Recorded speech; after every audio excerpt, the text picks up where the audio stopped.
Just waiting for Tommy to turn up and the event to start. So stay with us and please do a tweet, right?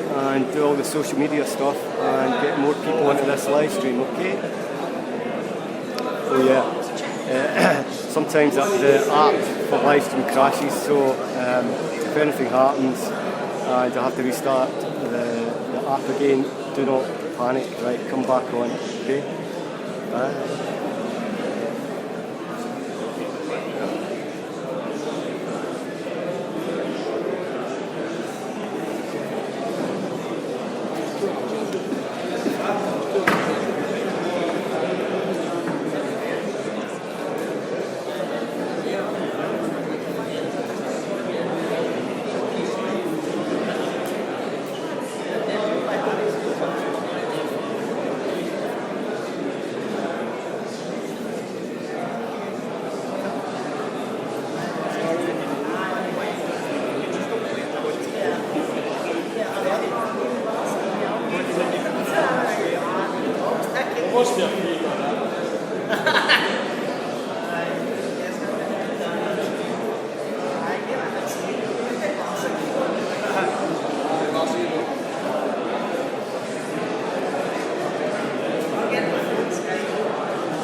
Remember, phones are silent.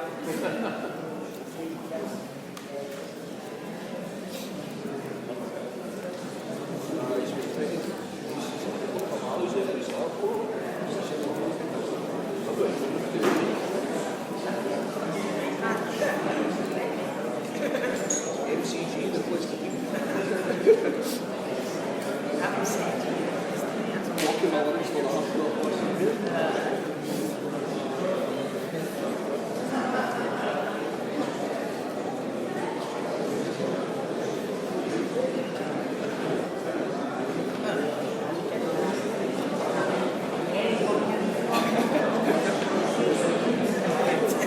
Smells like Barry Stewart supper.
Come on, dude. Get started.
Can you hear me down there? Aye. Good evening everyone and welcome to Cumbernauld Town Hall. My name's Liam. I've organised tonight because I'd like to get the message out there, the positive message for vote yes in September. I think we're listening to too much rubbish on the television, on the radio, day in, day out. And tonight, hopefully, the main reason that I'd like to try and get people to vote yes is I've got a 3-year-old daughter. And I want to be able to look her in the eye come the 19th if we don't win, and I want to tell her I've done everything I could for her. And this is my attempt to that here today, ladies and gentlemen. So, without further ado, could you put your hands together for Tommy Sheridan?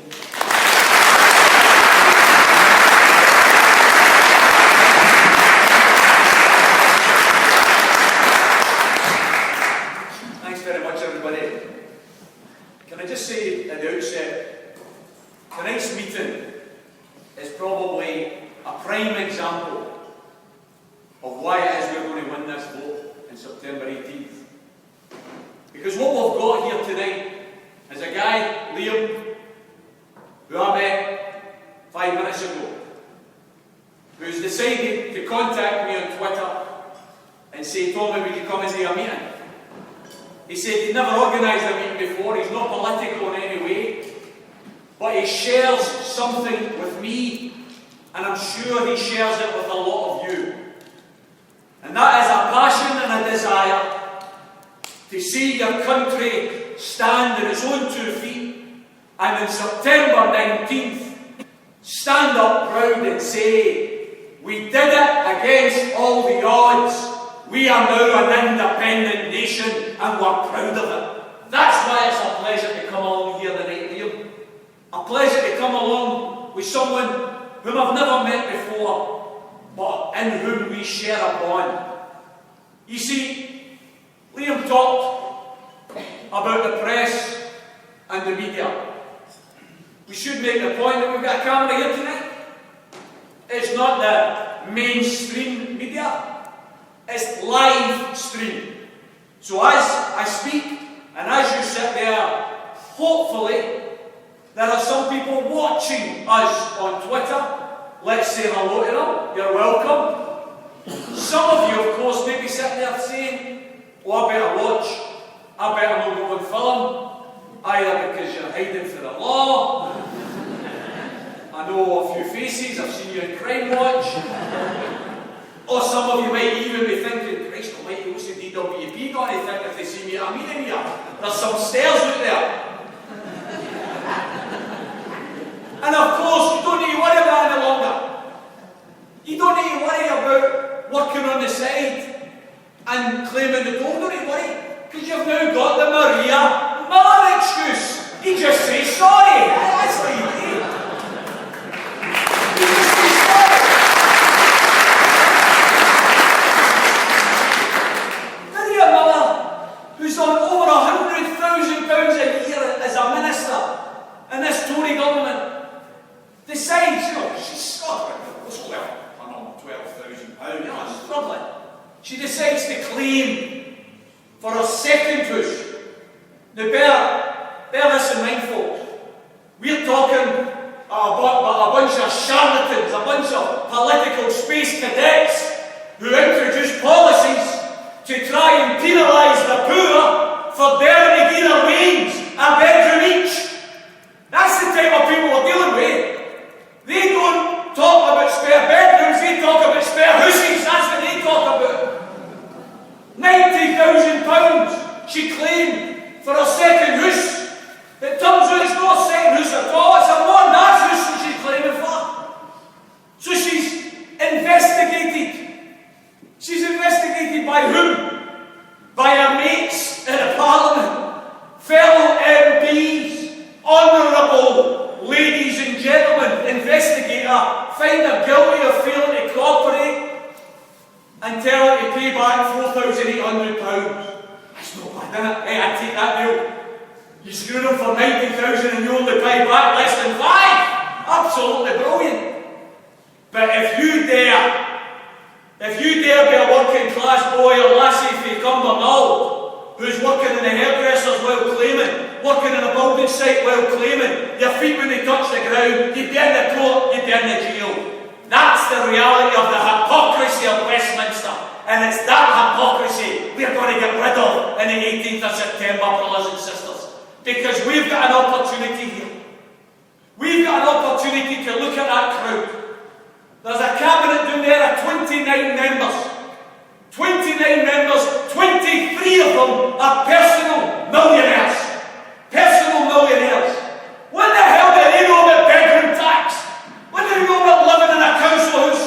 What do they know about struggling to make ends meet week after week? They know nothing about ordinary people's lives. But they introduce bedroom tax, they introduce welfare caps. They have presided over an 8-year in a row fall in living standards for working people. They are not fit to govern. And we have the opportunity to say to those toughs, to say to those millionaires who think they're better than us, we've got the chance on the 18th of September to have the power. That day we've got the power. Not the bankers, not the bosses, not the millionaires. We've got the power. And we can use that power to declare Scotland an independent country and be free. Be free, brothers and sisters. What do we mean by being free? Am I over-egging the pudding? Are we really in shackles and chains? Are we really under tyranny? Is it too much to suggest that it's important to use words like freedom? Brothers and sisters, I would argue Shackles and chains come in all different guises. What do I mean about being free? Tell you what I mean about being free. The bedroom tax is an example, designed to penalise the poor and the disabled. That's what it was, a poverty-seeking missile. To break up families, to tell working class families, how dare you have the kids of a separate bedroom, get them to share a bedroom. That's what these people are telling the poor today. 91% of the elected politicians in Scotland voted against the bedroom tax, but we still get the bedroom tax. We will be free from that type of policy. We will be free from a government down south that thinks it's okay to look at one of the biggest benefits that we've ever had in the shape of the National Health Service. Somebody said to me at a meeting a few weeks ago, Tommy, will the National Health Service be safe in an independent Scotland? And I said, the National Health Service will only be safe in an independent Scotland. Because the truth is, what they're doing now in England is they're privatising it day by day, selling it off to their big business friends. They don't want a health service that looks for your pulse when you're ill. They want a health service that looks for your wallet when you're ill. That's the type of health service they want. We have to say that we'll be free from that interference in our health service when we vote independent. We'll be free from the constant attack on public services. These people don't believe in public provision. They don't believe in public care. They don't believe in looking after the elderly. They don't believe in giving every child a decent standard of life. What they believe is you get what you can pay for. That's what they believe in. We believe that the mail service should stay as a public service. They're going to privatise it. We believe there should be a living wage instead of a poverty minimum wage. They believe in a race to the bottom. Never mind a contract of employment. Let's have 0 hours contracts, so you don't know from day to day whether you've got a job. That's what they believe in. We believe in giving some dignity back to people in employment, real training, real skills, so that Scotland can get back doing what it used to do. Making things, producing things. Being a country that was revered across the world for its ingenuity and its engineering. That's what Scotland could be once again. And I hear people say to me, Tommy, I'm no voting independence because I don't like Alex Salmon. I'm no voting independence because I never vote for the SNP. Brothers and sisters, please, if we agree on one thing tonight, let's agree. This referendum on the 18th of September is not about Alex Salmon. It's not about the SNP. It's about Liam's Wayne and all the other Waynes in Scotland. It's about giving them something for the future. A country that's based on people, not on profit. A country that decides, instead of spending £100 billion, that's 100,000 million pounds. That's how much this shall want to spend on a new generation of nuclear weapons. Think about it. Those are first strike weapons we've got. See if anybody tells you we've got a defensive nuclear force, they're lying. We don't have a defensive nuclear force. We've got a first strike trident nuclear program.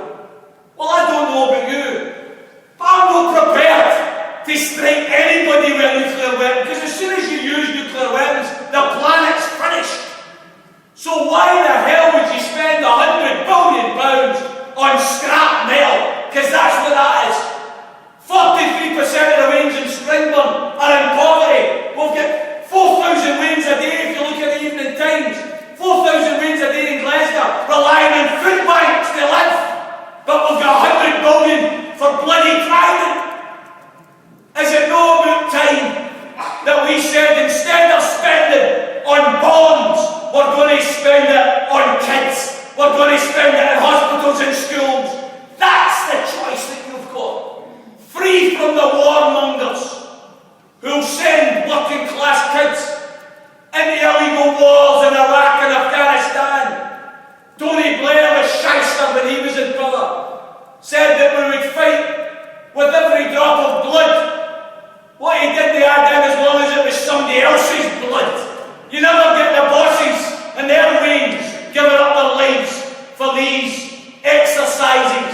and deceit and lies. Iraq was nothing to do with freedom. It was everything to do with oil. It was everything to do with politics. We didn't want to be part of it, but we were dragged into it because Westminster voted for it. We would be free from interference in illegal wars, free from the immorality of illegal nuclear weapons. It doesn't matter whether you support the SNP or not. This isn't about them. This is about Scotland. Think about this for a moment. A wee example. You happen to have saved up. You've got enough for a down payment in a new house. And you've seen one that you love. It's got a lovely garden. It's got 3 bedrooms. It's got a nice wee garage. Oh, it ticks all the boxes. But you don't like the decoration. Is that going to make you buy the house? Of course not.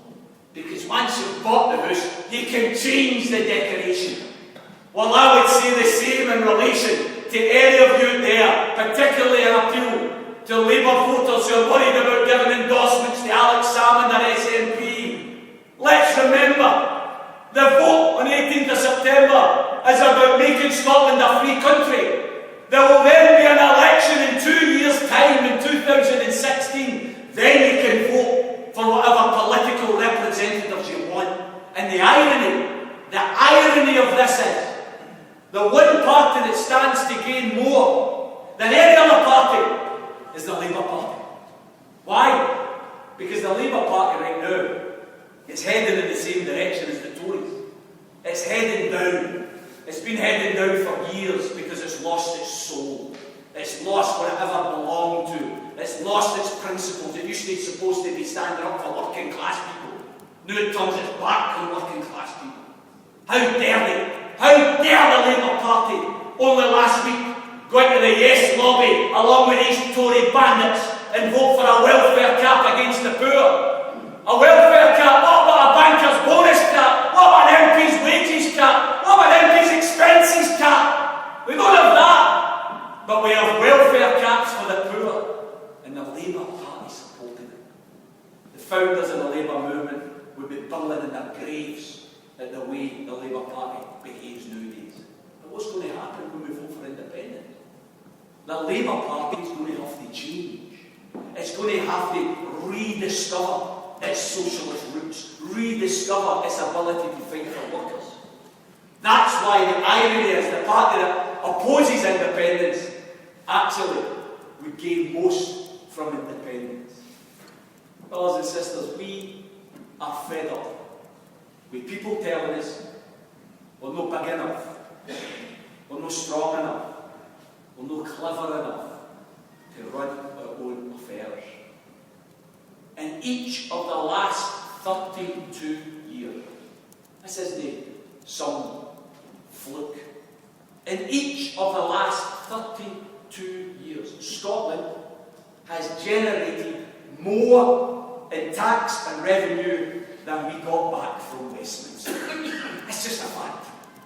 So, anybody who says we're not big enough, we're not strong enough, we're not clever enough, they just don't know the facts.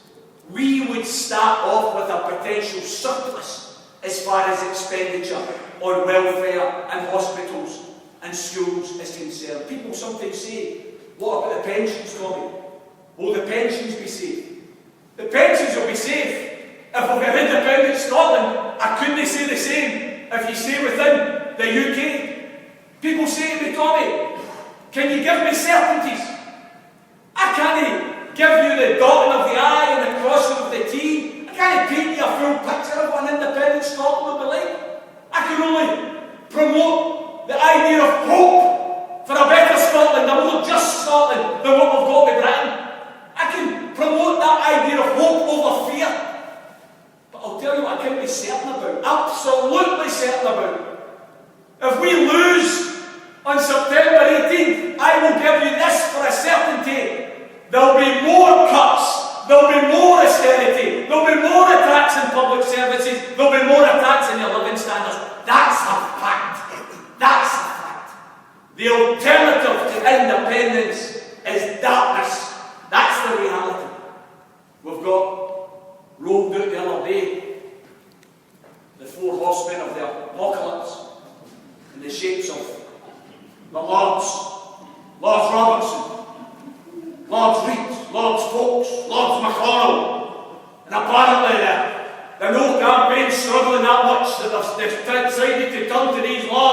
to save the day. I've got to say to you, if they Lords are the answer, then you're asking the wrong bloody question. That's the reality.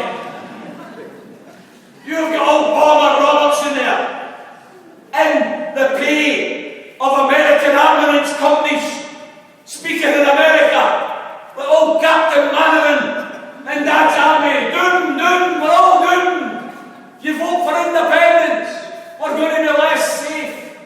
Less safe, my ass. What are we worried about? Who's going to invade us, for God's sake? What a lot of baloney. What these lords are worried about is after September 18th, they're getting their P45s. That's what they're worried about. Because we've got no time for an elected lords with their red ermine robes, swanning in and out, down there in their red benches, picking up their 85 quid for turning up, 100 quid a day in expenses. No interesting. That's why you've also got a big squad of MPs, particularly Labour Party MPs. They're all lining up. Oh no, you can't do this, it'll be terrible. The only thing that's terrible for them is come September 18th, we're going to be spending less on wages and expenses for these MPs. That's the reality. That's what they're worried about. I debated a wee while ago with one of these individuals down in Irvine, Brian Donohoe, the MP down there, been MP for over 20 years. And he said, in response to my position, which is that MPs are overpaid. MPs get £67,000 basic wage. If you're a minister, you go over 100,000. I think MPs are well overpaid at 67,000. I think they should get the average wage of a skilled worker. Firefighters, £30,000, train drivers, £30,000. That's enough for them, it should be enough for members of Parliament. That's the reality. If they can live in that, how can MPs not live in that? And he said, oh, wait a minute, to Mr. Sheridan, I believe in the rate for the job. I said, right, you wouldn't get 67,000 in any other walk of life other than politics, other than being lucky enough to be in the right place at the right time. That's what a lot of Labour MPs happen today. Because if you were to judge them on their credibility, then you were lucky to give them £6.70, never mind 67,000. Performance-related pay. They introduced performance-related pay for public service workers. See, if they were to introduce performance-related pay for the MPs, they would go lose money. That's the reality. We've got a situation here, brothers and sisters, which is absolutely unique for us. We've got a situation on September 18th where we can open up a new dawn. We can open the curtains to a new horizon.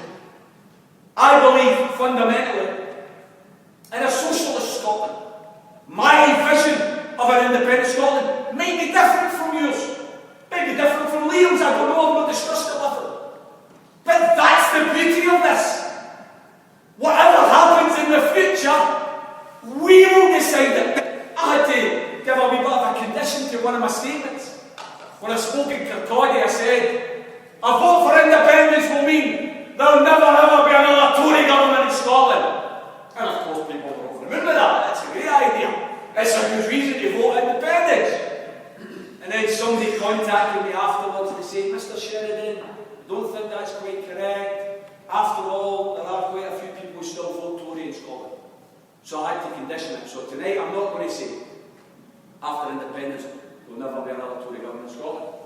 What I am going to say is after independence, if there is a Tory government in Scotland, it will be because the people of Scotland voted for a Tory government. That's the difference with independence. Instead of what we've had in something like 30 years since the Second World War, Tory governments foisted upon us that we never voted for. And of course there's more chance of hell freezing over than there is of us voting for a Tory government. Brothers and sisters, why? Why when you're faced with those choices, why would you decide to say, nah, I don't want my freedom. I don't think we can do it. Brothers and sisters, Liam said it all, didn't he? We have got a UK that has 500,000 families relying on food banks. We've got a UK where 5% of the population, 5%, own more wealth than 50%. There's now 20 families whose combined wealth is greater than 12.6 million people. 20 families.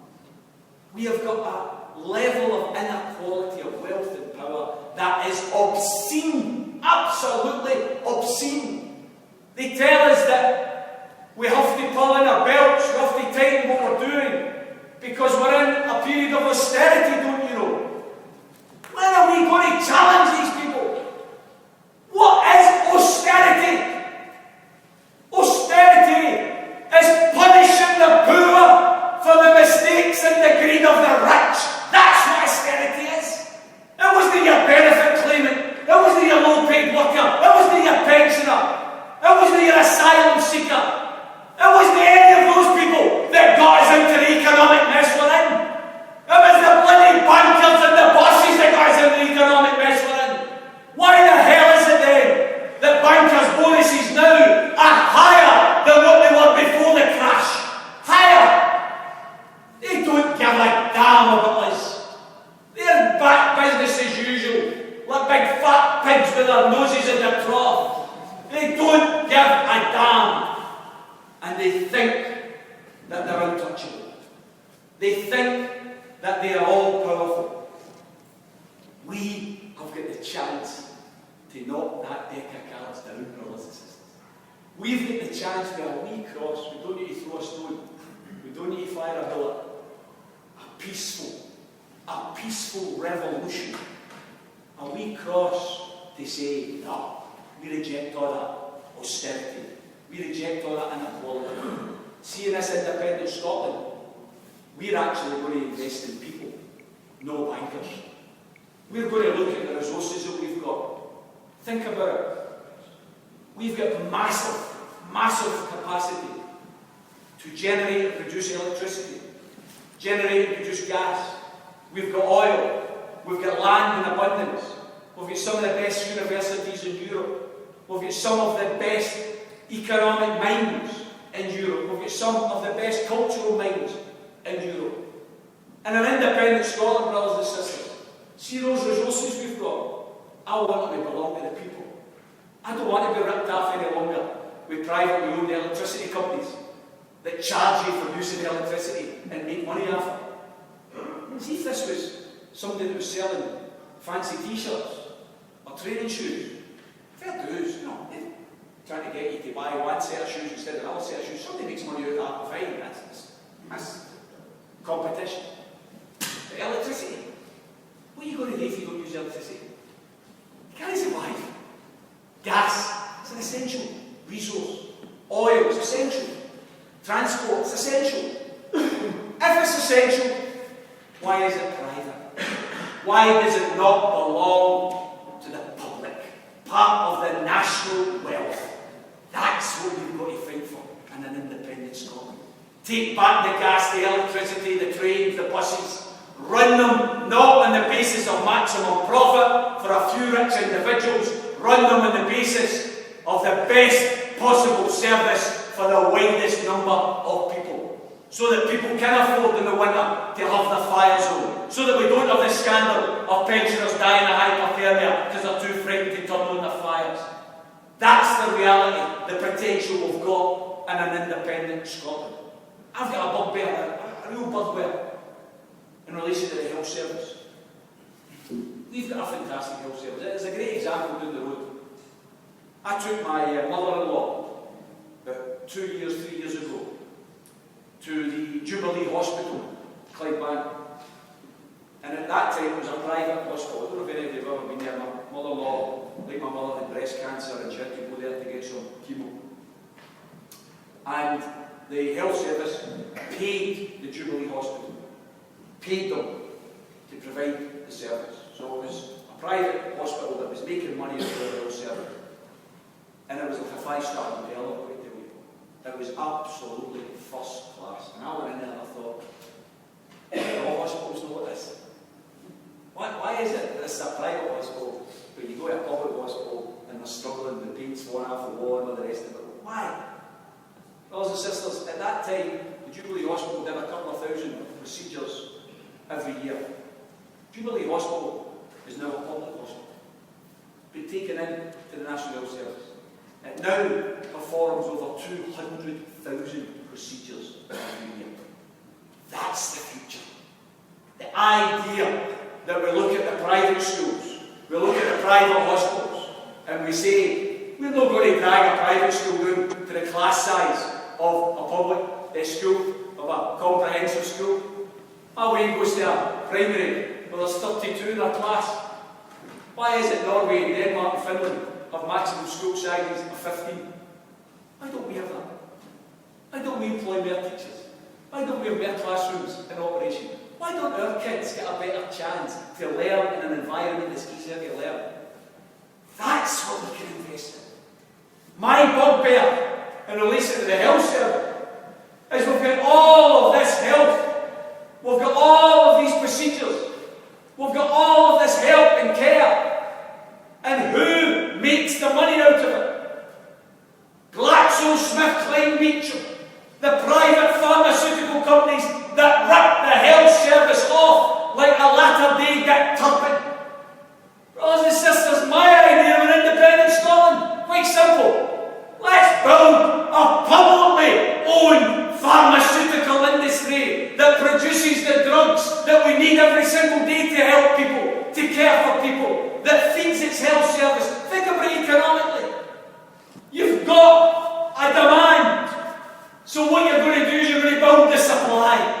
But you're going to build the supply based on providing for need, not chasing maximum profit. That's the type of vision that we can raise in an independent Scotland. Think about this one. Every single weekend, it doesn't matter what town centre it is, it can be Cumbernauld, it can be Glasgow. How many times have you been in shop and somebody, some poor soul, is rattling the can? Please help us. York Sick Children's Hospital, please help us.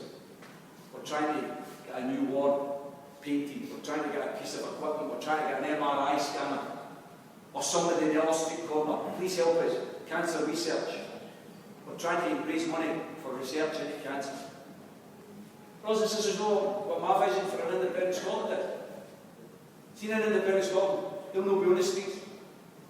They'll not be rattling the cans. Because see all the resources that we've got in our rich, independent nation. We're going to spend it to make sure that people don't have to go and collect in the streets for the York Sick Children's Hospital.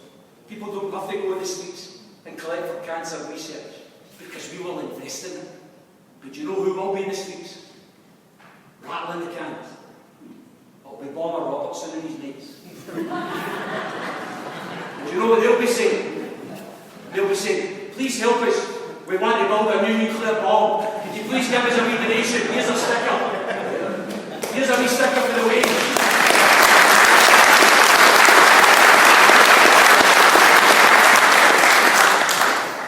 Think about that for a minute. Why not? Why do we have a situation where it's the cancer research and the sick children's hospital that's collected in the street, but when they need anything for the nuclear weapons, there's their blank check. Let's turn it this year. That's the potential in an independent Scotland. Brothers and sisters, I don't know why anybody of sound mind would reject that idea. I've heard some people talk about, are we not abandoning the working class of England and Wales? Some people who should know better. Some people who in the past I've considered as friends, who argue against independence on the basis that we're turning our backs on our brothers and sisters in England and Wales. I've heard it said that a Dundee bus driver has got more in common with a Durham bus driver than a millionaire in Scotland, so why vote for independence? My challenge to that argument is, why leave it at a Durham bus driver? What about a Durban bus driver? What about a bus driver from any other part of the planet? Why is it that we have to accept the border of Britain, but we're not to have a border in Scotland? What is wrong with Scotland being an independent nation and still showing solidarity with working on the people of Palestine or Cuba or any other part of the world? Not ordinarily.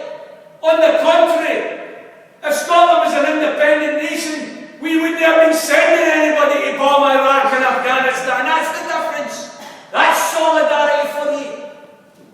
When we have those people saying, what about our brothers and sisters in England and Wales? I say to them, we will do the same as we did 25 years ago. 25 years ago, we were involved in building a mass campaign of civil disobedience against Thatcher's horrible, hated poll tax. We got it first. We built an army of mass non-payment, and then we went down and we gave encouragement to our brothers and sisters in England and Wales who also built an army of mass non-payment. 25 years later, what I say to our brothers and sisters in England and Wales is where we lead, we hope you will follow. We're going to build a new Scotland that rejects the neoliberal economics of the big business and the bankers. Instead of investing in the massive salaries for those millionaires, we're going to invest in training our young people and in giving everybody a living wage. We're going to invest in hospitals and schools, not in bonds. We are going to show by example that there is no need for the neoliberal Thatcherite policies any longer. I think independence in Scotland, rather than turning our backs on brothers and sisters in England and Wales, is offering a hand of friendship to our brothers and sisters in England and Wales, encouraging them to take their destiny into their hands as well, instead of allowing these political space cadets to continue to govern over them. We have got an opportunity, brothers and sisters, that comes very, very rarely. An opportunity for a new country, a new start. We have the economic base. We have the ability to generate the revenues. Do we have the courage? Do we have the backbone? Do we have the spine? I remember reading a wee proverb, a wee old Chinese proverb the other day. Never let those who say you can't do it get in the way of those who are doing it. We're going to have to develop some self-belief, brothers and sisters. Self-belief that we, as a small nation, we're no better than anybody else, but we're no worse than anybody else. We're going to stand up and be counted, just like the Finlands, just like the Norways, just like the Swedens, just like the Irelands. We're going to stand up and be counted like a small country, proud of what it's doing, investing in education and health and children, rejecting nuclear weapons, rejecting war. You know, I had a wee debate with my friend George Galloway recently. George and I have a big disagreement over independence. And I reminded George of what he said many years ago in relation to the Trident protest that we were on. I was arrested probably about 14 times down there at Trident. That's why I keep going on about these nuclear weapons, you might have noticed. And one of these days, it was an awful wet day, and we were lying in the ground outside the nuclear submarine base. And I was there in international law in 1996. The International Court of Justice found that nuclear weapons were immoral and illegal. So I was there to uphold the law. Police didn't see it that way, unfortunately. And we all got arrested. And George says, he said, I heard the police say, you take Sheridan, we'll get the old G. And he knew then they had to pass the torch of socialism over to a new generation. I heard them argue recently on the telly that voting independence to get rid of Trident wasn't really a vote to get rid of Trident, because where would they go? And my answer to that is, Westminster seems to love them. Let the River Thames have the Trident nuclear submarine bases. We're not having them decline any longer. That's non-negotiable, brothers and sisters. Absolutely non-negotiable. We have an opportunity to stand up and be counted, to take our destiny in our own hands, to listen to the inspiring words of a political hero of mine, a guy called Malcolm X. Some of you might have heard him. He was one of the leaders of the American civil rights movement. Black activist who was imprisoned many times for his beliefs, was eventually assassinated. Malcolm X used to say, if you don't stand for something, you might just fall for anything.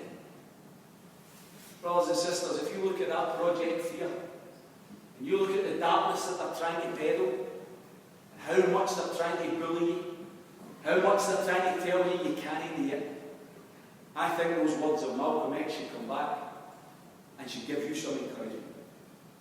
No longer are we second-class citizens. No longer are we getting policies we didn't vote for. No longer are we getting governments we didn't vote for.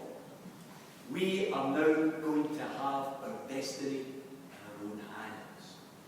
All we have to do is vote for it. Please, brothers and sisters, for the sake of Liam's kids, my kid, and all of your children, please have the courage of your convictions on September 18th. Vote yes. Vote for independence. Thanks very much.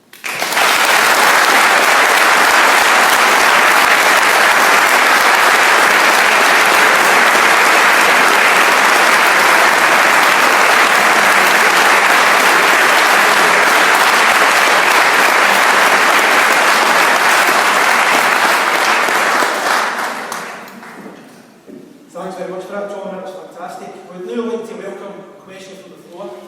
Ian, if you can switch that microphone off. We've got a microphone here. We'll pass it out of the room. One at a time. Folks, the reason I'm returning to the lectern to take the questions is just for the folk that are doing the live streaming stuff. It's just to make it easier for them.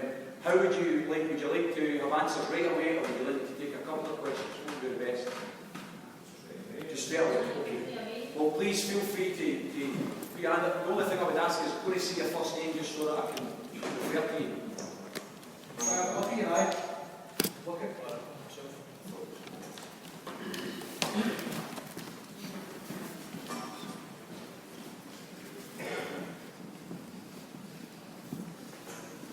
Hi Tommy, I'm Angie. I just want to know, obviously Scotland's potential and independence is fantastic, but only in the hands of the right people, and I personally don't want the George Galloways or Cathy Jamesons in this world to be the ones in power. So are you and the Solidarity Party hoping to play a more active and more major role within the Scottish Parliament and an independent country? Please. Please let me vote for you. Andrew, thanks very, very much. I'm touched and I'm inspired by your comments. I really appreciate it, and I mean that. I've got to say to you, the same as I've said to a lot of people last night, we had a meeting in Dundee. Fantastic meeting. There was anything between 350 400 people turned up. And afterwards, a group of individuals at the end were saying, look, you know, you're going to go back into politics and all the rest of it, you're going to be standing again. And the truth is, Andy, I don't know. That's the reality, because the priority for me right now, the priority is 5 months away. And everything else is on standby now. Because see, to be honest, see if we don't win this, I think we're going to get a kicking. I think we're going to get penalised by Westminster. I think they're going to be rubbing their hands in glee, because they're going to think we're a bunch of bottle merchants. We're a bunch of cowards. We had the chance and we blew it, and they are going to think they can get away with anything they want. So I think the priority between now and September 18th is independence. There will then be an 18-month period between that vote and the first elections, Andy. Whether I'm involved or not, I'm not sure of, because I'm currently doing a law degree. I've got a wee 8-year-old daughter that I absolutely love being able to spend time with. There's some of you here I know will have jobs and kids, and it's very difficult to juggle both. You probably spend all the time you can at work, making as much money as possible for your kids, but when somebody asks you when's the last time you actually spent time with your kids, you probably look back and think, oh, actually I done a couple of nights overtime, I done a weekend there. Why? To provide for the kids.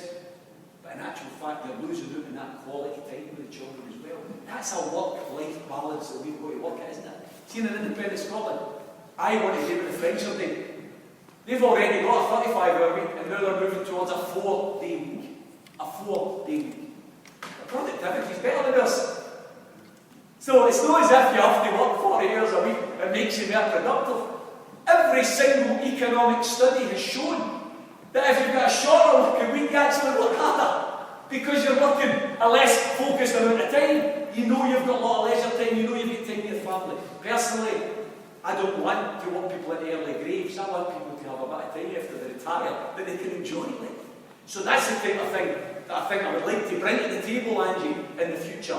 But whether it's as a political candidate or not, I don't know.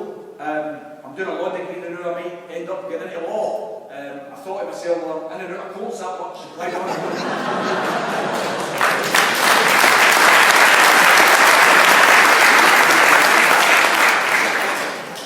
go and learn a wee bit about it? It seems I'm going about it the right way, of course. Apparently, you're supposed to learn about the course before you actually go into them. But that's the type of thing that we're involved in, Angie. So I can promise you, there will be, after September 18th, there will be political movements and parties that will be putting the type of stuff that I'm talking about on the agenda. There will be a menu for everybody to choose from, undoubtedly, Angie. And the difference between that menu and the menu for Westminster is that people of Scotland will decide what government you get, not anybody else. That's what the whole point is. But thanks very much. And if I'm not mistaken, I think you follow us on Twitter as well, eh? Brilliant. I think you had a nice day today. You said you were a day off or something. I'm glad everybody wanted the day off again. Thanks very much for that, Angie.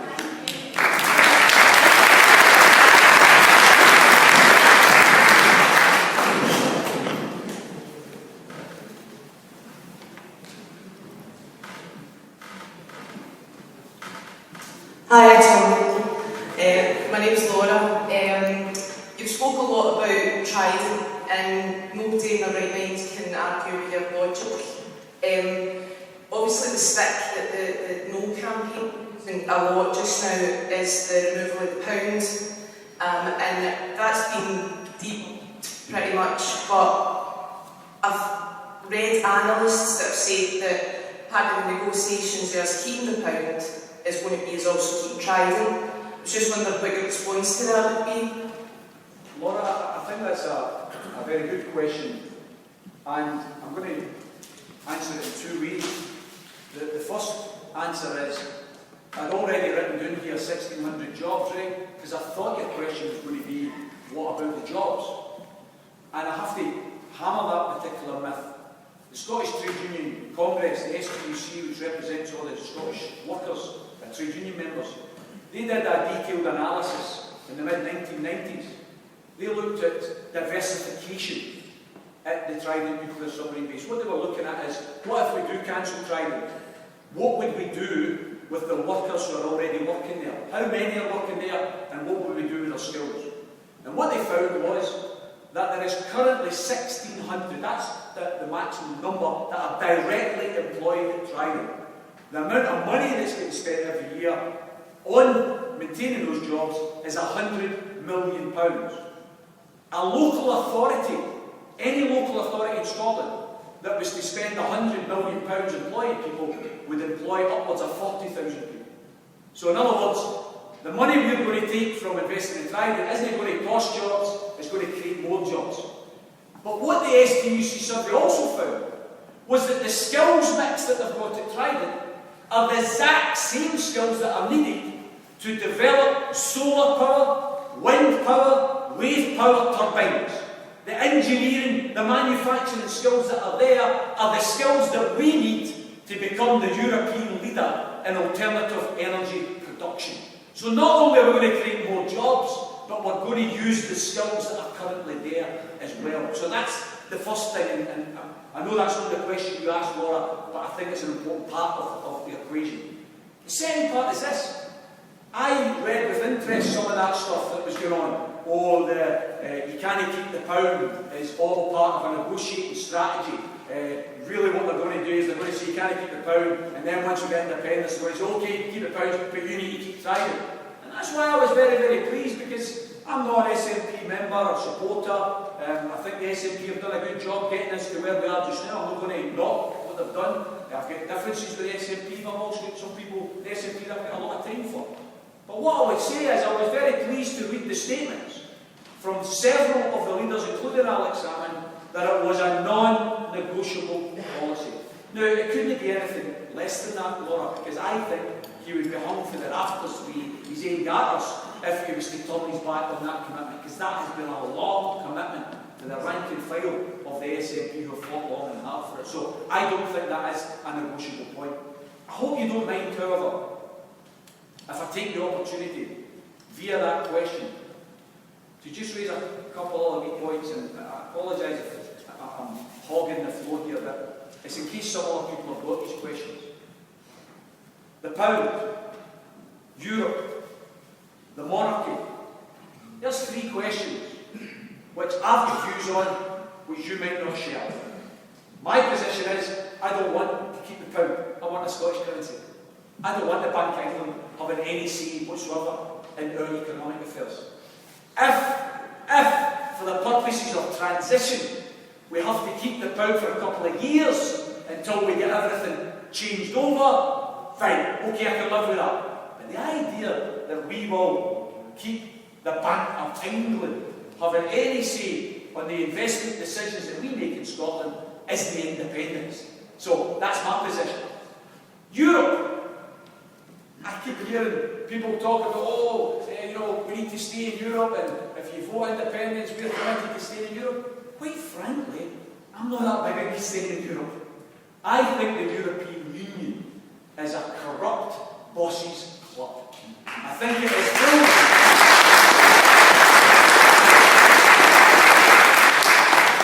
is full of corruption. I think it is full of people who want to privatise public services. Many of the things that happen in Europe, they drive privatisation of services all over the European Union area because they want big business, they want capitalism, they want private enterprise. See me, I want a publicly owned mail service, a publicly owned rail service, a publicly owned electricity and gas and oil. Why is it that all the countries in the Middle East all own their own oil? Why don't we own our oil? Some of the reasons that they're so rich with their massive hotels and their beautiful big roads is because they own their own oil. Why don't we own our own oil? But the European Union would say it's anti-competitive. Well, if they say it's anti-competitive, that's not a club I want to be a member of. So there's another argument that we can have between now and the elections of 2016. Similarly, and this isn't a huge point, but I've had a go, quite rightly in my opinion, at the unelected Lords. Why wouldn't I then also make the point that I don't think we should have an unelected crown? I don't think that the monarchy should have any say whatsoever in our laws or the way we run Scotland. I'm not against them personally, I couldn't care less. But quite frankly, I get fed up to the back teeth of people attacking the so-called scourgers, and they forget the biggest benefit recipients live in the House of Windsor, and we don't attack them. So from my point of view, I'm not having middle-class folk getting attacked like that without pointing out that there is a grave inequality here.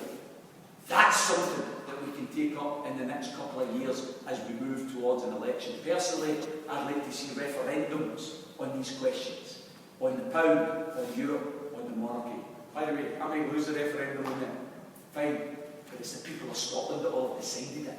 The people of Scotland will have decided whether we keep these things or not. Not Westminster. That's the difference. Any other? Yeah, there's a chat there. Hey, Tommy, he's back. Back. If it might seem strange that it seems the first two people in question are women, but the biggest percentage of people who don't are undecided are women. How could you convince 52% of the population to vote yes? I mean 50% who are women to turn the vote to yes. Mick, again, a lot of the studies have shown that there are a large section of women who are as yet undecided or are saying that they might vote no. I've got to say to you, if you were to ask this question to me last October or November, I would probably be saying to you, listen, we've got to keep fighting, but I think we're going to lose. I would have been honest with you. I've got to say to you now, Mick, I'm absolutely confident we're going to win. I think there has been an absolute sea change in the first 4 months of this year. I think the Project Fear, the bullying, the scare stories, I think it's backfired spectacularly. And I think the most important people to convince the women to vote yes on September 18th are the Lauras and the Angies and the other women in this hall tonight. I think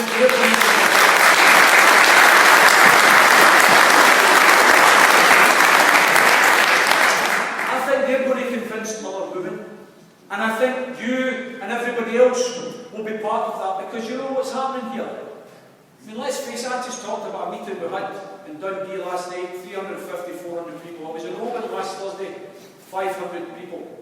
We're here tonight. Liam was saying to us, I think, what did you say, about 200 chairs? 200 chairs. Right, so you've got nearly 200 people in here tonight. This is a grassroots movement.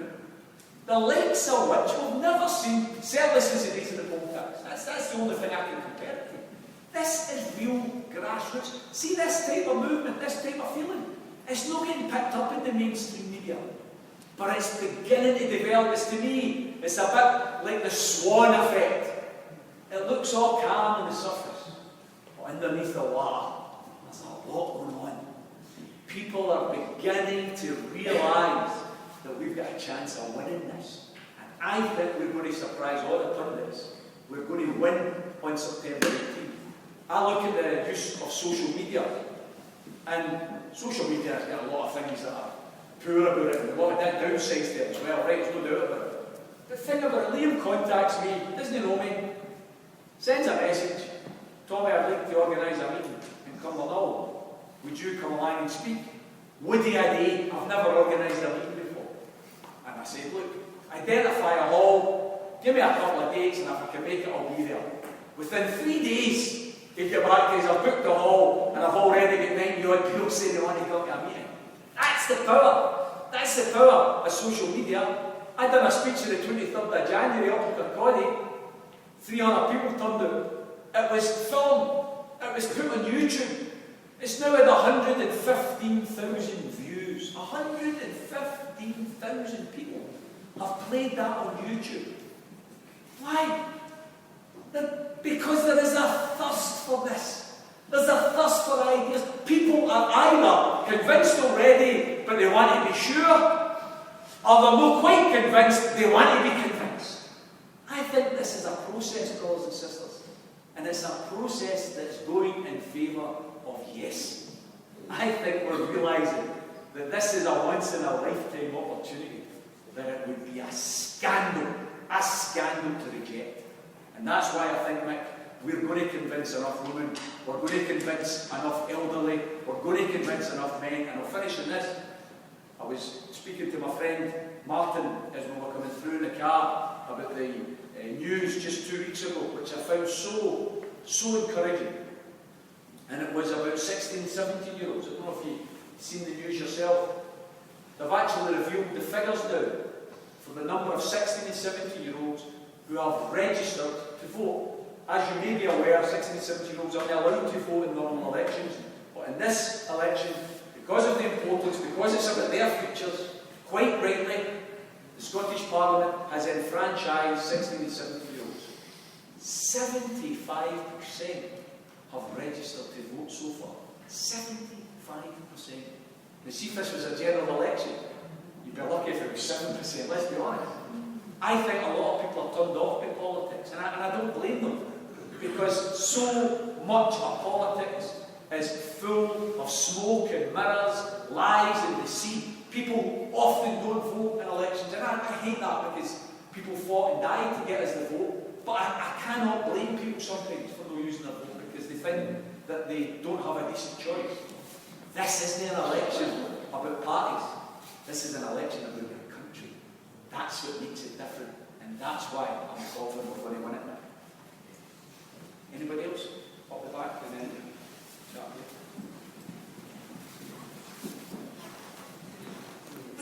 My name's Drew. Tommy, I work with guys every day, and we're all confused, and I come up here tonight for some clarification. I want to find out what was the right thing to do, because the guys I know you think we're going to win, and I hope we do right, because I wasn't sure when you did it. The guys I work with, they're saying no, we're not sure, because we didn't know about the currency. I know you've asked the questions.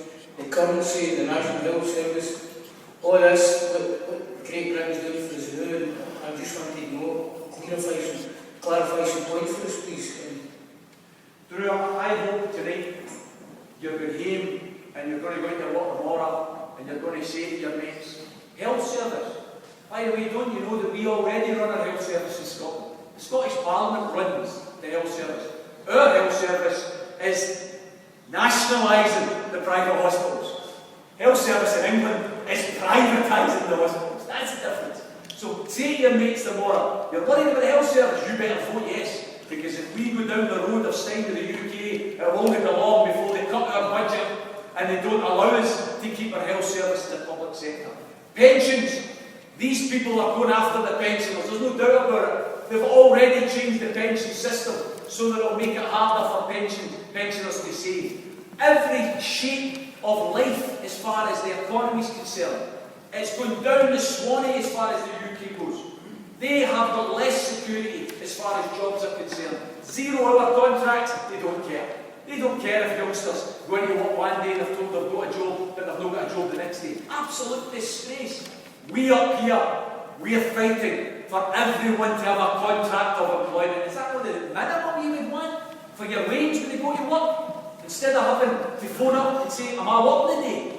That's the type of thing, Drew, that we've got to say to your mates. And by the way, let's be honest about it. It's going to take a bit of heart as well, and a bit of hope. And whether we like it or not, there's no nice way to say this. But some people are fear. Some people, they just don't have the ball. And I think we've got to say to these people, listen. Well, I was going to say something I shouldn't say. I was going to say grow up. I said that would be, especially with live stream, that's not the next thing to say. But what I really do mean is, honestly, we can have all the arguments, all the technical arguments, we can answer the question on the currency, we can answer the question 32 years generating more revenues, 32 years in a row more revenue than we've got back from Westminster. We are a self-sufficient country, there's no doubt about that. But personally, I don't think this vote is going to be won by the heat alone. I think the heart's going to play a massive part in this vote. See, if you don't believe that we can build a new Scotland, you're not going to vote for it. I think we have to raise the belief. We have to raise people's sights, raise people's vision.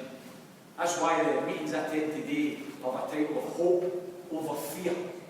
Hope of what we can deliver for our children in the future over the fear of change. They've got an advantage, haven't they? Because there is a small c conservatism in most people's lives. Most people resist change.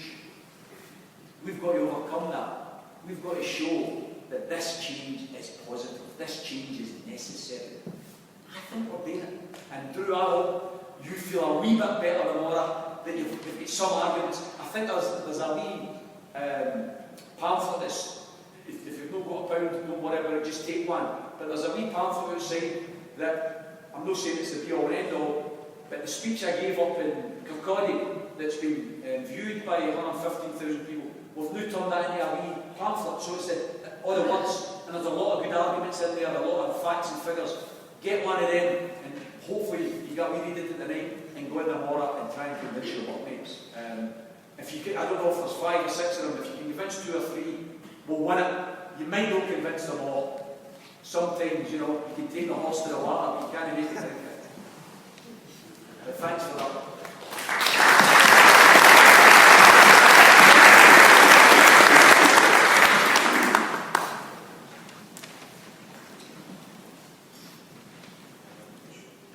Right. A bit loud. Stevenson. Eric Stevenson. I've come out from Glasgow, in fact. I used to live in Cumbernauld during the poll tax days, and that's why I've come along to this meeting. I'm quite pleased to be here. I think, first of all, I've only got a question, just a few comments, if you don't mind, Tommy. I'd like to congratulate Liam and the other chap for organising this meeting. Absolutely.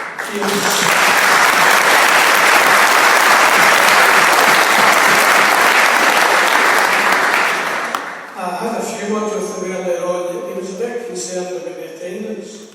I can tell him that during the poll tax campaign that I was involved in, along with Tommy, that we had maybe sometimes 2 men and a dog, and sometimes it was only the dog. As far as I'm concerned, this is probably, my history of being in Cumbernauld previously, is the biggest public meeting that I've been to, so I think it's congratulations as well.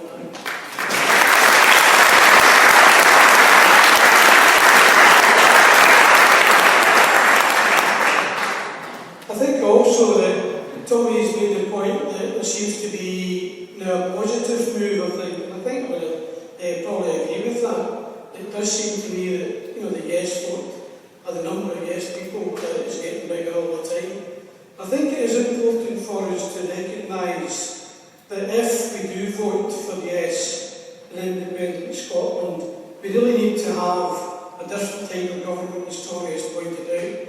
I'm a member of the Socialist Party Scotland, which, if any of you know or have heard of the Militant, I was a member of the Militant, who was expelled from the Labour Party many, many years ago, and we're now the forerunners of the Socialist Party Scotland. So you're emphasising the point that public ownership, and I think Tommy has emphasised that as well, the public ownership of utilities, big business, etc. is absolutely essential.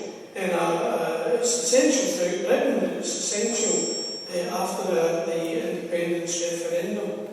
Because it's only really that if we take in big business, utilities, etc., in public ownership, it will actually be able to establish what Tommy was talking about, a decent Scotland. I think it would also act as a beacon, as Tommy suggested earlier, to brothers and sisters in England and Wales, and in fact throughout Europe for that matter.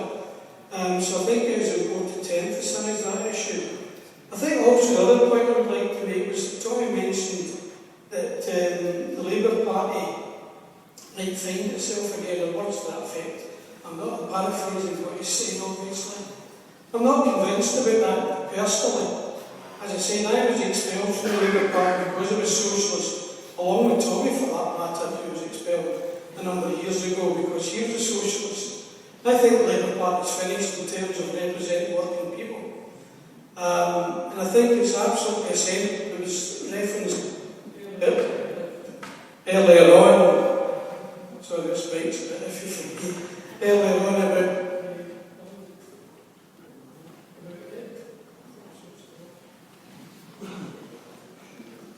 hello? Sorry about that, I'm not used to it. There was some discussion of political representation. And it seems to me that what we actually need now is a new workers' party, a party that will represent working class people. Because the Labour Party no longer has that role. Sure. Oh yeah, never mind. I'll put. I think it's absolutely necessary new party to be created by the trade movement. I think you're better, Eric, you're probably better just speaking, mate, because I know you're coming in here, but just...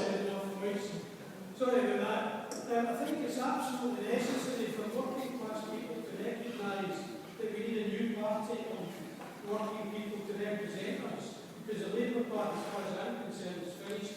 It has been for a long time. It's the pockets of big business. And I don't think the Labour Party in Scotland is going to be any different. I don't see any of the Labour Party here. Maybe it'll be that I don't recognise your face. If you're a member of the Labour Party, why don't you come up and say something about that issue? Because it is important for us. So therefore, I'll finish now. The poll tax campaign was won by working class people taking the thing by the horns. And we actually get rid of flat market Thatcher, remember, and I think that's something we should remember. Working class people can make the change in Scotland, but they're a beacon for working class people down south, England, Wales, and throughout Europe for that matter. We need a workers' party to take the situation of the great social Scotland.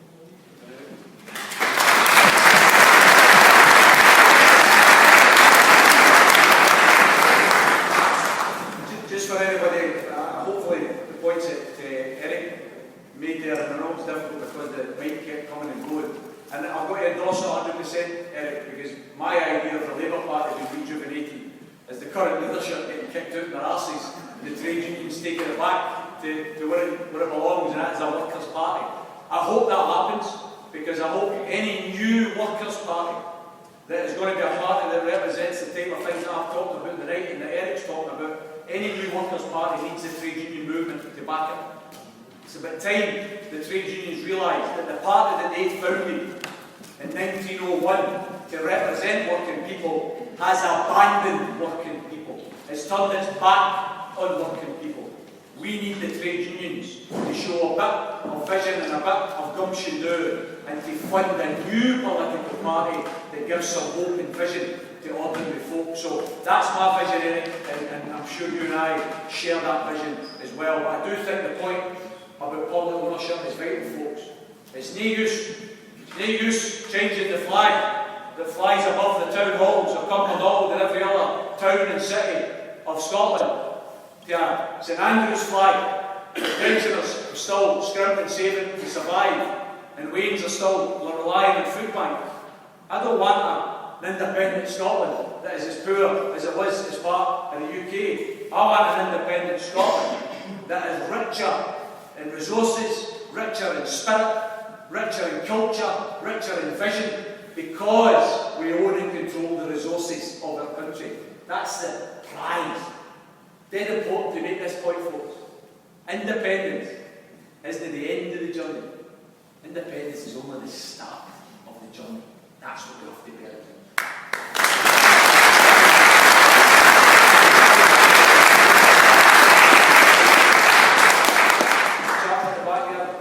Maybe take 2 or 3 therefore. I don't want to keep you here. I promised everybody we would be finished on 9, so. Okay, thanks, Tommy. I think you're absolutely right. That is a class. Say your name, Rob. Sorry, Alistair. I think you're absolutely right. It's a class vote on September the 18th.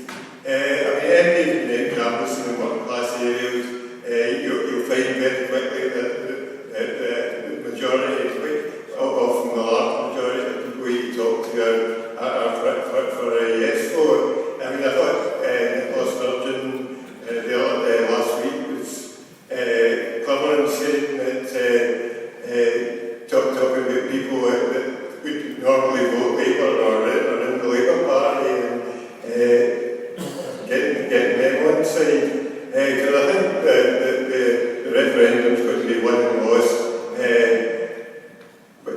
by Labour voters, so it's or people that normally vote Labour, so it's absolutely essential that we get out there and get talking to people who normally vote Labour, because we can actually win what's them round.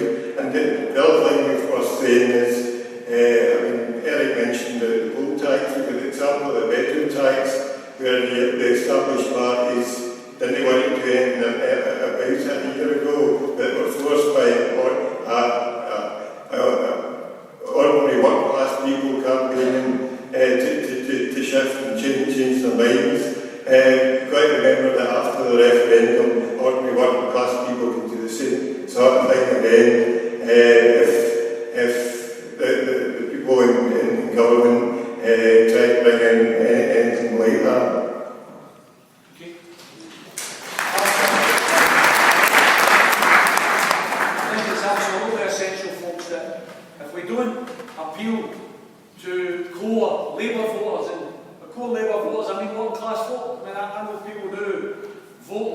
sometimes on their nose. It's just that it's what they've done all their lives. They don't expect Labour to get for them any longer. They're very angry at the Labour Party.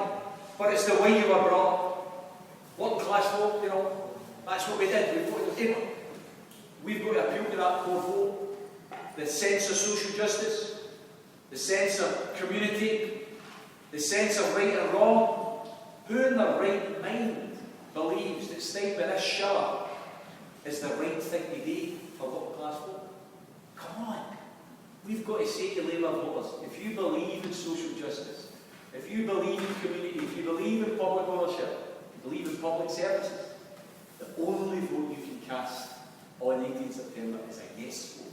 So we've got a job to do, Alistair. I'm confident we're getting there. We're breaking into that heartland and we're getting there. There's a lot of long-term serving Labour people who are now saying they're voting yes, so we're getting there. Take another couple of questions, folks. Maybe one or two more. There's one down here and one in the back. And we'll take three. There's three. Okay. Hi, Tommy, Mark. Just the currency union seems to be the biggest thing. It's hard to just for people to ask people like Joanne Barman after the yes vote, what currency is she going to fight for? Because I'm quite sure she'll be talking about the pound. I mean, this is what we need to just cut right to the chase. Because a lot of businessmen and a lot of people don't want to vote yes because of the currency. Every politician in Scotland after the yes vote is going to be fighting for the pound. Need to understand. Mark, you're absolutely right, brother. And you know, you mentioned the businesses in Scotland. See the businesses in England? They're going mental about this idea that if Scotland goes independent, they're going to change the currency. Because every single business, and there are thousands of them, who have export interests here in Scotland, they don't want to have a surcharge or have to pay another amount of money for a new currency. They will be fighting, screaming and kicking to keep Scotland in the pound. That's the reality. Do you really think England wants to keep a pound that isn't backed by oil?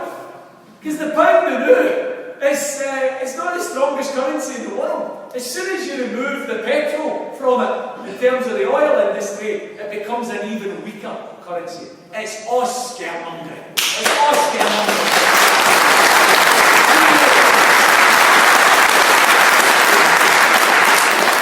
Desperate to keep the pound and to keep Scotland in the pound. Personally, as I've said, Mark, and not everybody will agree with me, but personally, I only want it as a transitional arrangement. I want Scotland to retain currency after a few years, quite frankly, because I think we can control our affairs better. But this idea of being frightened of the currency, it's a total and utter red herring, and we've got to take it off. Two more points as a female, and then there was about three now. And there's an online one as well. Grace, I don't know if we're going to get finished for them. I mean, just keep my answers short. Hi, I'm Anne. I hear what you're saying about the European Union and your thoughts and your views on it. One of the big concerns that I've heard about is a lot of the wealth that's generated by Scottish companies is generated because they've got contracts with other companies within the European Union. If we create a window where we're not members of the European Union, either short or long term, what are your views on the fact that these companies overseas can then renegotiate these contracts and may not have the same confidence in the companies that they had before to be able to continue business as it was, so the wealth might not any longer be generated in Scotland? It's a good question, Anne, and as I said earlier, the debate that we're having is whether we're going to vote yes for independence. The debate about whether we stay in the European Union, whether we have a different currency or other questions can all be dealt with as part of the process after we have our independence. Actually, a lot of them are irrelevant unless we have independence, because the truth is, the way things are going, there's a chance for the wrong reasons, by the way, for xenophobic reasons, you might get England voting to pull out of Europe and drag everybody out of Europe. And by the way, we won't ever say it. Scotland will be out of Europe whether we like it or no. But personally, I think we have to look to the Norways of the world. We have to look at the other parts of Europe that aren't members of the European Union, but have very good trading links with Europe. You don't have to be in the European Union to have trading links with Europe. People want to buy our whisky, they want to buy our tap, they want to buy our products because of the quality. Not because we're members of the European Union. But to be frank, Anne, it's a good debate that we could have, and we might disagree with it, but we're not going to follow about it because we're going to be an independent country and we'll take that decision on our own rather than Westminster take that decision for us. Chap down here, and then there's another link question as well, I think.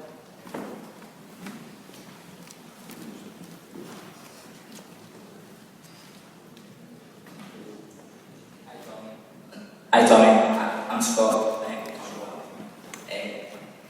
I've always been against voter the 10 voting yes, but the key issue for me is I'm under 18, a lot of people under 18 are voting, as you said, there's 75%, and I know quite a lot of people who all know, but I feel the key issue behind that is they don't know the facts. All the rubbish out there by the campaign and the yes campaign is not really sorting it, it's just putting the facts in there. Nobody has a clue what's going on. Surely there's a way for anyone who wants a better Scotland to get his tax jobs in the right manner. Scott, it's a great question. Obviously, it's an open question whether the majority of young people are going to vote yes or going to vote no. Personally, I'm just over the moon that 75% registered to vote, because when it comes to involvement in politics, even somebody voting no at 16 or 17 is doing something that's political. Now, it's not a thing I want to be doing, but they're doing something that is about their futures. They may be taking the wrong decision, but at least they're doing something. I think the key, and I know it's not the be-all and end-all, I think the key is meetings like this, face-to-face, but also the social media when it comes to young people. You're of a generation, let's face it, where you hardly talk to one another now. You bloody tweet one another. You go on a bus or a train, what are the young ones doing? They're sitting on their phones, Facebooks and all the rest of it. We have got to use those means of communication. I would appeal to you, Scott, your friends there, young people, I would appeal to you to be very active on social media sites, promoting the ideas that you've heard tonight, promoting other ideas that maybe you've not heard tonight, but are positive ideas. I think we can win the battle for the young people's hearts and minds, but it's not going to be easy, because let's face it, they're getting absolutely bombarded with the Project Fear, with the mainstream media, with the newspapers. Absolutely disgraceful how undemocratic it is. But I think we can win it. So I would appeal to any of you that have got access to the social media, if you're not a coffin dodger like me, but if you're actually quite young, please get on there and please try and win the cyber battle. There's two, I think there's a chap at the back and then there's another chap just here.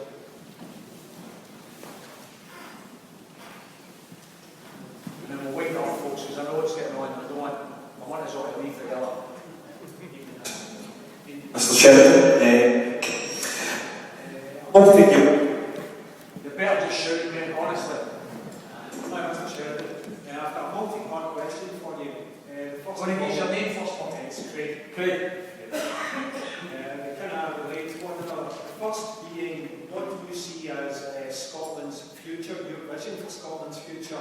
Because you alluded earlier on our depth of natural resources and our current currency state, and how we wish to transition to another currency. Now, what would your stance be on cryptocurrencies and how we go forward? Do we continue to exploit our natural resources, or do we invest in technology in our children and reclaim our technological powerhouse in Europe which we once were? It's a very good question, because I don't know the answer to it. I don't know what cryptocurrency is, I'm sorry. I'm waiting for my hand up. Investing in technology, investing in our children. Shorter working week is all about investment. Because if we invest in technology and we invest in skills, then we can release people from having to work 48 hours a week, and we can get them to be working 30 hours a week. We can get them to have more time with their family, more leisure, pursuits, hobbies, all the types of things that we would all like to do, but you can't because you're working so hard. That's the type of vision I've got, Craig. I think we have the potential. See if we were, let's face it here, see if we were a poor, backward, illiterate, agrarian country that didn't have the resources, that didn't have the brains, that didn't have the land. See some of the stuff I've talked about. We probably couldn't do it. You know, you can't build a proper house with just straw. You need the bricks and the cement. You can't build a new Scotland unless you've got the resources to do it. We've got the resources to do it. We have got the technology, we have got the skills, we have got the ingenuity, we've got the drive. What we don't have is our freedom. And that's why 18th September is so important. But I'm sorry, I don't know what cryptocurrency is. I apologise for that. No, it wasn't yourself, it was the chap just in the middle there. The wee bunner. I think that's the last one, folks. He's well shouted, brother. Wilson. Big argument, big players debate always about the oil and all that, but it seems a bit complicated. How would we get it back now and get the fortunes out of the oil now again and the past practice? How long would it take to do this and that? Okay, Wilson, that's a good point about the oil. Territorially, the oil belongs to Scotland. The oil, there's no doubt that the oil resources are part of Scotland's. The debate that I want and the fight that I want is I don't want it to be owned by all of the American companies that currently exploit that oil. We get a tiny percentage of the oil revenues in taxation. They get the lion's share in profit. Right? I want to turn that on its head. I want us to get the lion's share in profit. Well, the way we would do it is the same way, if you think about it. How did we lose gas, electricity, trains, British Airways? Some of you are old enough in here, some of you aren't. But some of you are old enough in here to remember when you used to own it. Oil was one of the resources that used to be part state-owned and they sold it off. Gas, they sold it off. Electricity, they sold it off. The trains, they sold it off. How did they sell it off? They voted in Parliament to sell it. How are we going to take it back? We're going to vote in Parliament to take it back. That's exactly what we're going to do, Wilson. Parliamentary sovereignty is the highest law in the land. There isn't a higher law. Once we're an independent Parliament, when we vote for something, that is the law. That's the law of the land. And that's how we're going to take the oil, the gas, the electricity. We need to win the argument politically. That's why the point that Angie and others have made is important. Because if we get an independent Scotland, and then you send some people to the Parliament who, quite frankly, are lambs instead of lions, then we might not get the type of Scotland we want. We need to make sure that once we have independence, we also get the political representation that we deserve as well. I think I'm going to take the internet question and then we'll sum up. Is that alright? I don't want to cut anybody off in case. Right? What was the internet question? By the way, what about this? New technology here. Not only are we taking question and answers, we're taking questions for the internet, by the way. Johnny Cash. Oh, right, that's right. We take the friends with Bob Hope. If Scotland does have the capabilities and reserves to become one of the wealthiest countries in the world, what is to stop the Scottish people who get very rich from that turning, for instance, Edinburgh into a new London and there being the same inequality of wealth distribution? It's a reasonable question from Johnny Cash. I'm sorry if I had to hold your name if you're listening. I think that's all related to the points that have been through this meeting tonight about political representation after independence. Because if we rise up here to claim our destiny and claim our country, and then we go back to the house after that and say, right, that's us, we've done our job, then the points that Johnny Cash is making could be right. Because what you could get is the development of an elite in and around Edinburgh and Aberdeen, oil-rich Aberdeen, where people then would think, oh well, we run the show now, and we're going to take the wealth. And they forget all the commitments about tackling poverty, tackling inequality.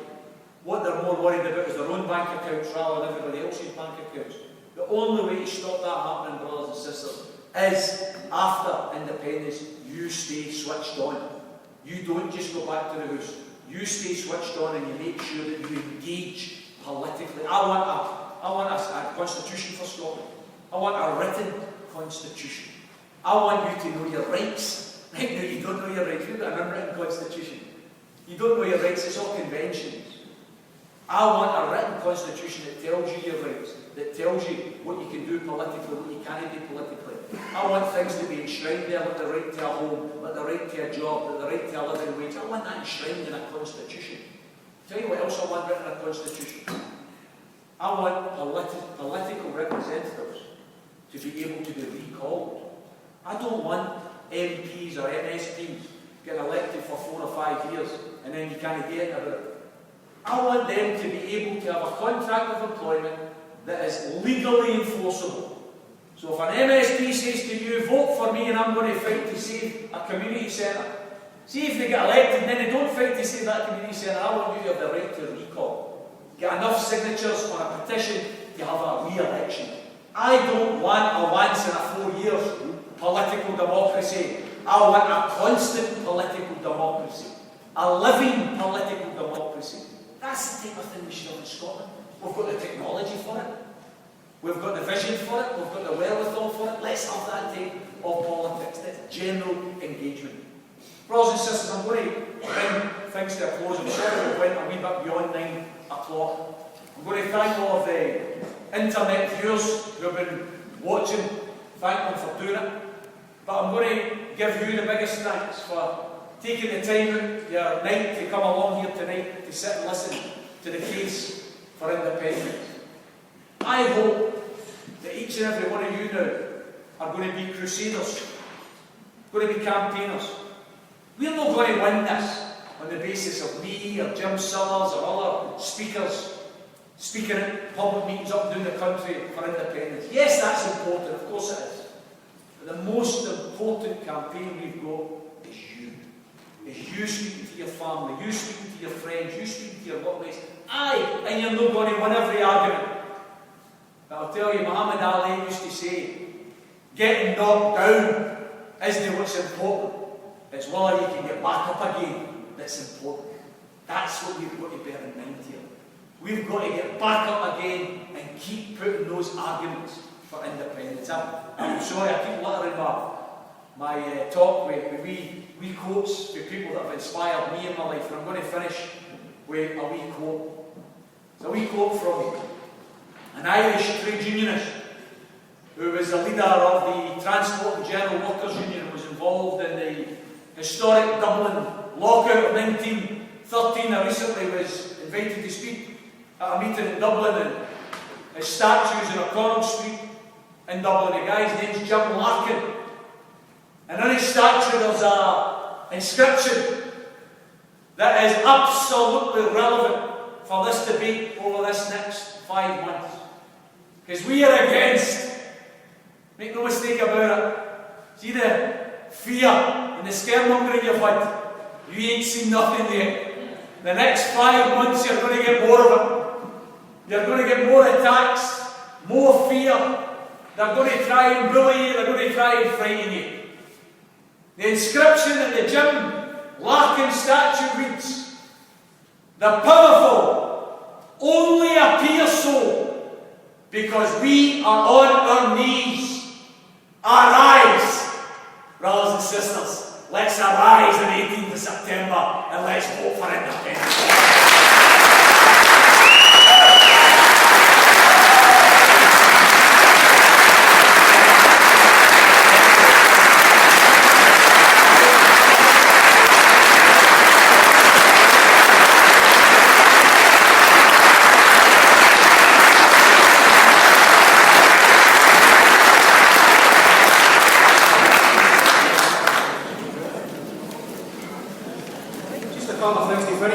Ladies and gentlemen, there are 2 buckets at the back of the hall for the local food bank. Anybody can spare a cup of hall, and much appreciated by people less fortunate than themselves. On top of that, I was talking to Tommy. I've also been in touch with a guy called Greg McClimate, the local Labour MP. And we're hopeful we can get a live debate with Tommy and Greg McClimate on the go this August in Cumbernauld Theatre. So I hope to see a lot of you there. Okay, thanks everyone, good night.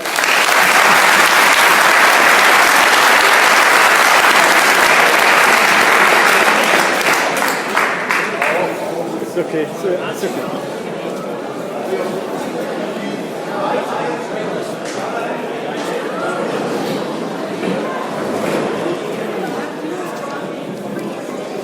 Okay, people, well, I hope you enjoyed tonight. We're going to switch off the live stream. I'm sorry the iPad live stream app crashed, so I couldn't text, but hopefully we'll try and get that fixed for next time. We don't have any live stream events lined up, but they come in thick and fast, so keep an eye on the Facebook page and the live stream page. Okay, bye now.